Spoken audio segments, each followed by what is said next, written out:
Une dernière course de folie voit Alinghi arracher la victoire dans un championnat en roulette russe à Saint-Pétersbourg. Vous regardez le journal de la voile d'Estop News. Bienvenue au bureau. Le plan d'eau russe est très compliqué pour l'ensemble de la flotte et le skipper d'Alinghi se souviendra bien longtemps de ses pièges. Gagner est toujours une bonne nouvelle, surtout contre une flotte de ce calibre. On a vraiment été sous pression, et notamment celle de The Wave Muscat. Avec 10 nœuds de vent et des rafales à 15 qui tombent des immeubles environnants, les surpuissants Extreme 40 démontrent une fois de plus de quel bois ils se chauffent. 6 manches extrêmement courtes sont disputées le dernier jour et l'ensemble des équipages jouent des coudes pour se faire une place sur le podium. Les points se sont vraiment resserrés en cours de journée, mais on a réussi à remettre du charbon et prendre le large. À l'issue de 21 régates courues, le championnat se résume à la manche qui compte double, celle qui se joue avec 0 marge d'erreur. Nous allons simplement continuer à pousser la machine et attendre qu'Alinghi fasse une erreur. J'espère qu'on pourra leur sauter dessus.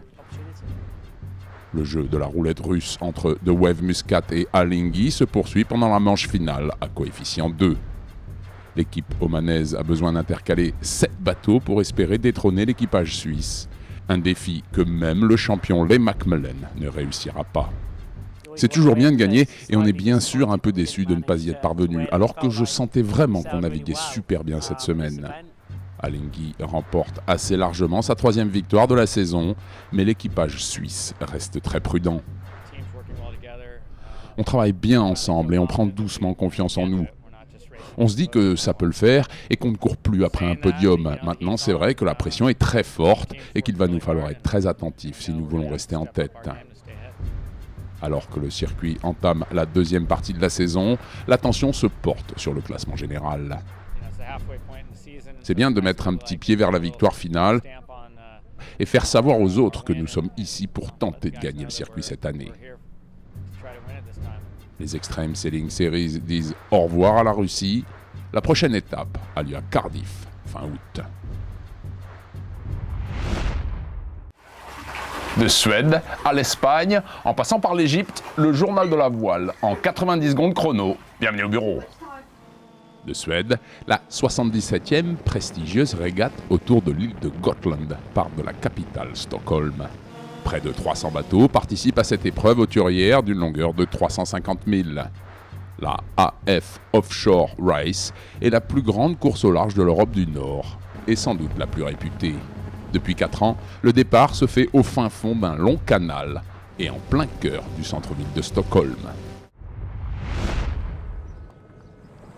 En Espagne, le championnat des RC44 se déroule à Puerto Sotogrande. Bronenosec Sailing Team remporte le trophée à l'issue d'un finish ultra serré. 3 courses ont lieu au large de la côte andalouse, sous un soleil radieux et une bonne brise d'ouest, forcissante, mais très oscillante. 2 bateaux sont à égalité avant la dernière manche et le classement général se dessine dans le dernier bord vers la ligne. En gagnant les 2 dernières courses coup sur coup, le Synergy Russian Sailing Team marque la dernière journée de son empreinte et termine second au général. De Soma Bay en Égypte, le championnat africain de kite racing se conclut par une dernière journée de tous les dangers. Avec un affaiblissement de la brise ambiante, la détermination de Riccardo Lecchese d'arracher le titre à Florian Gruber a été son moteur pendant toute la compétition. Et il atteint son but. En catégorie femmes, bien que Steve Bridge retrouve toutes ses sensations dans cette brise plus légère, la victoire au classement général revient à la Russe Elena Kalinina. Rendez-vous la semaine prochaine, même heure, même endroit. D'ici là, au revoir et bon vent.